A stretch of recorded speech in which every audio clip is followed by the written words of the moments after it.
সালাতের প্রতি বা যে কোনো ইবাদতের প্রতি আগ্রহ কমে যায় কেন? অনেক সময় এরকম হয় আমাদের, দেখবেন যে ১ সপ্তাহ ২ সপ্তাহ আগে আপনার ঠিকই ছিল সবকিছুই। ৫ ওয়াক্ত নামাজ ঠিকভাবে পড়ছিলেন, এবং যে কোনো ধরনের ইবাদত আপনার করার প্রতি আগ্রহ ভালো ছিল, কিন্তু এখন নেই, এখন কমে গেছে। নামাজ পড়তে ভালো লাগে না। আজান হয়, ঘরে বসে থাকেন।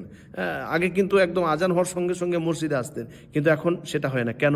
কারণ কি? এর কারণ হচ্ছে আপনার পাপ, আমাদের পাপ।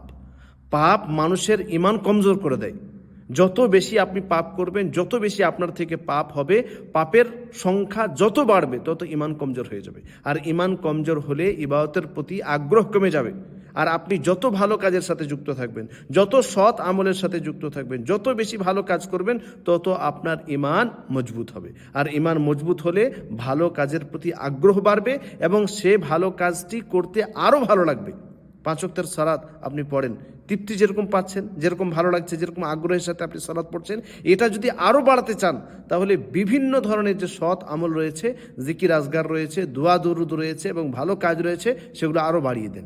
যত আপনি বাড়িয়ে দিবেন, তত ইবাদত করতে আপনাকে আরও ভালো লাগবে, সালাত পড়তে আরও ভালো লাগবে, আরও তৃপ্তি পাবেন।